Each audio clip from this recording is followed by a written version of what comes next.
She screamed, "You can't block the dock. This lake is community property," while dialing the cops like she owned the place. But this time, she picked the wrong man to mess with. The water was calm, reflecting the golden sunset over the wide, open fields. I'd just finished building my small floating dock on my own newly purchased piece of land when a black SUV screeched to a stop behind me. Out stepped Karen, the self-appointed HOA president, holding a clipboard and a fake smile that didn't fool anyone. "You can't just build here," she snapped. "This lake belongs to the neighborhood association. I'll have the police handle this." I leaned on my shovel and kept my voice steady. "The lake's border cuts right through your map, Karen. I bought the south side legally." Her smirk faded. She wasn't expecting that. She looked around, as if the open air would back her up.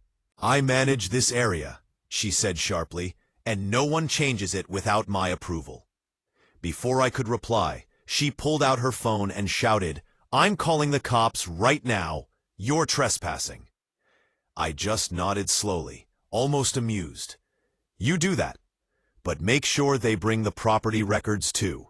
Minutes later, 2 deputies pulled up. Same ones she'd clearly called 100 times before. She ran toward them, dramatically, pointing at me like she'd just caught a criminal.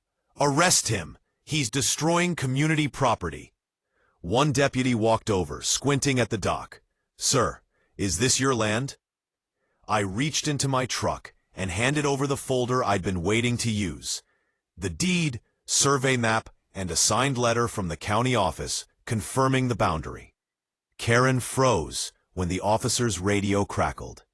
"Confirmed. Southern half of the lake was sold privately last month." I didn't say a word. I just watched as her fake authority drained away, replaced by pure panic. She stammered, "That can't be right. That lake's been part of our HOA for years." The deputy turned to her. "Ma'am, unless you have updated documentation, you might be the one trespassing." Her mouth dropped open. For a second, I thought she might actually try to argue with the law itself. I smiled slightly, stepping onto the dock I'd built just hours ago. "Guess the lake doesn't follow your rules anymore, Karen." And right then, she swore she'd make some calls. But I already knew this was only the beginning. 2 days later, I heard the sound of chains rattling outside.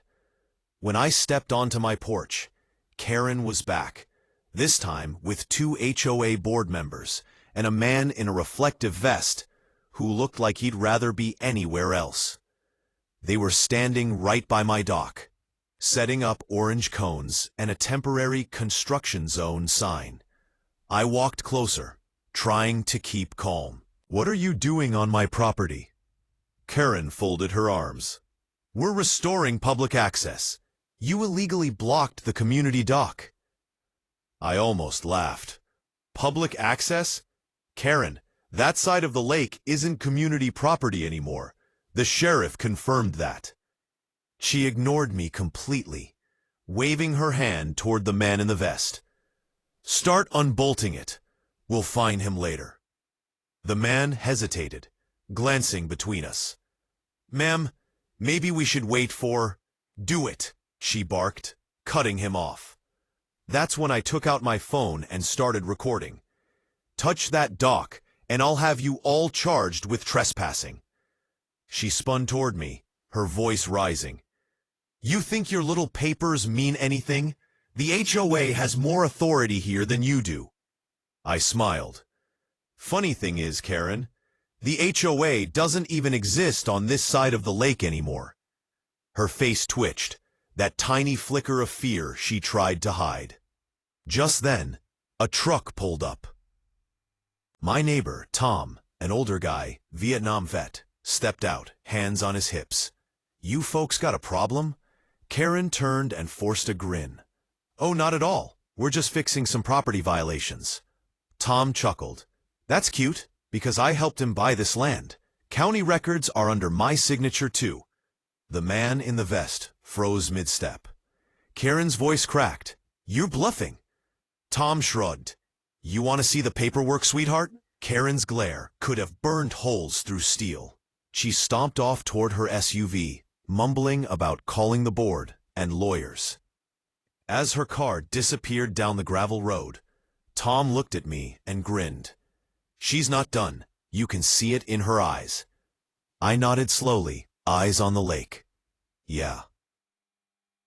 She's gonna come back, louder next time." And I was right.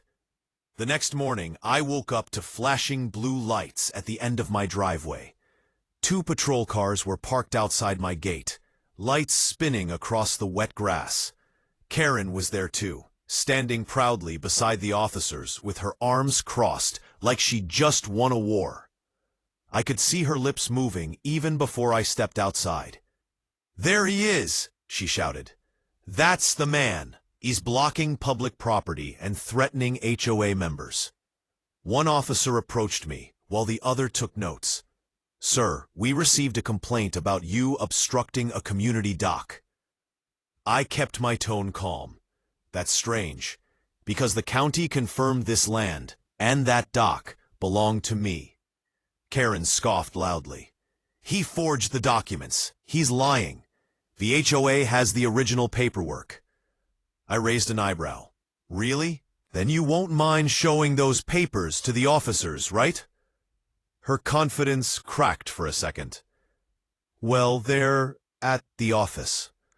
The officer turned to her. "Ma'am, do you have any physical evidence with you right now?" She blinked. "No, but you can trust me. I'm the president of the HOA."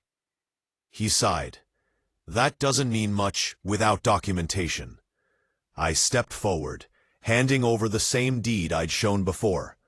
The officer took one look and nodded. "This matches what's on record." Karen's voice rose, shrill now. "He's manipulating you. I've lived here 20 years. This is my lake." That's when Tom pulled up again, his truck tires crunching over the gravel. He walked right up to the officers and said, "Morning, boys. If you check your system, you'll see the boundary adjustment I signed off on. This land hasn't been HOA territory for months." The younger deputy radioed dispatch, and within seconds, the confirmation came through. "Copy that. Property belongs to a Mr. Miller. No HOA claim filed." Karen's jaw dropped open. No, that's wrong. This can't be happening." The officer looked at her evenly. "Ma'am, unless you can prove otherwise, you're trespassing and filing a false report." Her face turned pale. "You're making a mistake." I couldn't resist. "The only mistake here is thinking the law bends for you, Karen." She pointed a trembling finger at me. "You'll regret this." Then she jumped into her SUV, tires spinning as she sped off down the road. The officer turned back to me. "Sorry for the trouble, sir. Seems like she's been a problem for a while." I nodded. "You could say that, but something tells me she's not finished." And I was right again, because later that night, I saw a strange light flashing down by the dock. It was close to midnight when I saw the lights again, faint, shaky beams cutting across the dark water. I grabbed my flashlight and stepped quietly out onto the porch. The crickets went silent. Down by the lake, 2 figures were moving near my dock. I moved closer, staying in the shadows. One of them was short, wearing a hoodie. The other, Karen. Even from that distance, I could hear her muttering orders.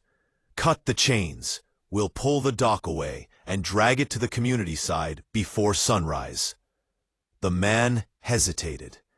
"Ma'am, this doesn't seem right." "What if someone—" Karen snapped. "He doesn't deserve it. People like him buy land just to ruin neighborhoods. Now hurry." I hit record on my phone and stepped into the beam of their flashlight. "You might want to stop right there." Karen froze mid-step, her face lighting up in pure shock. How long have you been?" Long enough, I interrupted, to hear you plotting theft and vandalism. The guy with her dropped the bolt cutter immediately and backed away. I didn't sign up for this, he said, running off into the dark. Karen's voice trembled, though she tried to sound confident. This dock doesn't belong to you. I'm just reclaiming community property. Sure, I said, lifting my phone slightly, and I'm just recording a felony. Her mask cracked completely. You wouldn't dare. Already did. She lunged forward, trying to snatch the phone from my hand, but slipped on the wet planks and fell into the shallow water with a splash. I didn't even move to help. I just kept filming. She scrambled up, soaked and furious, screaming, "You'll regret this. I'll sue you for harassment." I tilted my head. You broke onto private property at midnight. That's not harassment. That's evidence. For a long moment, the only sound was the wind and her heavy breathing.